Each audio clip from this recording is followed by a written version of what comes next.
की कहानी का शीर्षक है दो अनोखे मित्र।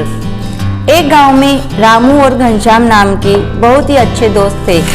उन दोनों के खेत बिल्कुल ही अगल बगल में ही थे, इसलिए दोनों ही अपने खेतों में एक साथ ही खेती किया करते थे।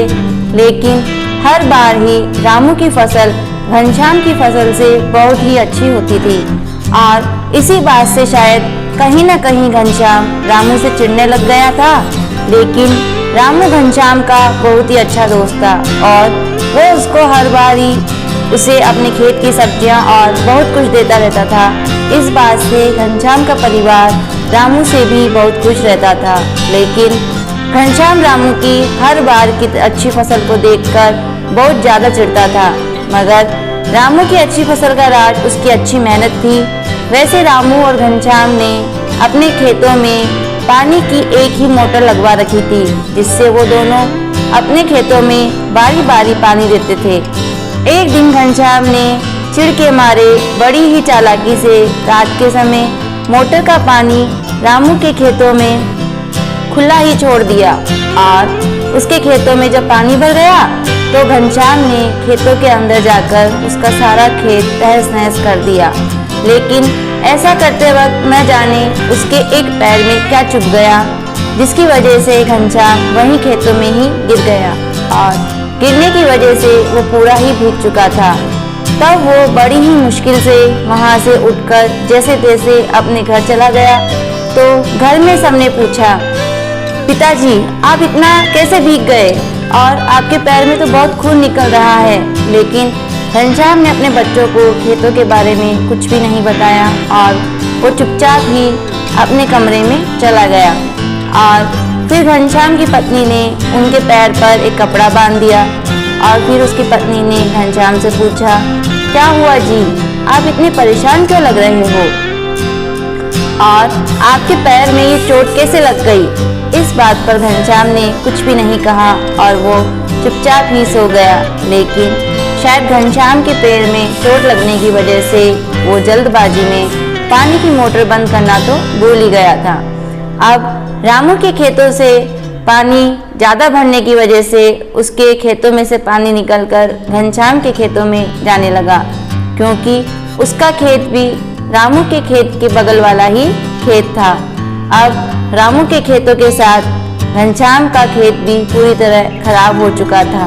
तभी सुबह जब रामू अपने खेतों में जाता है तो उसने देखा उसका खेत तो पूरा ही खराब हो चुका था और उसके साथ वाला खेत जो कि उसके सच्चे दोस्त घनश्याम का था, उस खेत में भी पूरी तरह से पानी भर चुका था। अब रामू खूब रोता हुआ सीधा घनश्याम के घर भागता हुआ जाता है और घनश्याम से वो कहता है कि घनश्याम, न जाने तेरे मेरे खेतों में किसने पानी भर दिया और जब मैं सुबह खेतों में गया तो अपनी पानी की मोटर किसी ने चलाकर ही छोड़ रखी थी। और ये कहकर रामू अपने दोस्त घनश्याम के सीने से लिपटकर रोने लग जाता है। तभी घनश्याम की पत्नी सब समझ जाती है कि कल रात को उसका पति इतना भीगा हुआ क्यों था और उनके पैर में भी चोट शायद उसकी वजह से लगी होगी। तभी ये बात उसकी पत्नी ने अपने पति घनश्याम के सामने ही रामू को बता दी। तो ये सब बात सुनकर घनश्याम भी खूब रोने लग गया और रोते रोते वो अपने दोस्त रामू के आगे हाथ जोड़ते हुए कहने लगा, मुझे माफ़ कर दो रामू, ये सब मैंने ही किया है, क्योंकि हर बार तुम्हारी फसल मेरी फसल से बहुत ही अच्छी होती थी, इसलिए मैं तुम्हारी अच्छी फसल को देखकर बहुत ही ज़्यादा चिढ़ता था। और देखो रामू, तुम्हारी फसल खराब करने के चक्कर में आज मेरी खुद की ही फसल खराब हो चुकी है और मेरे पैर में भी चोट लग गई है।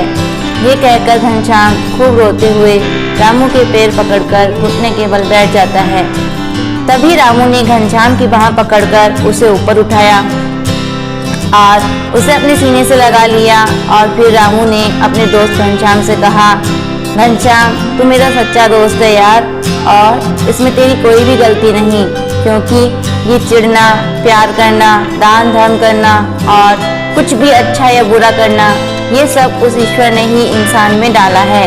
और इसी प्रकार तुम अच्छा या बुरा तो सोच ही नहीं पाए और तुमसे गलती से बुरा हो गया।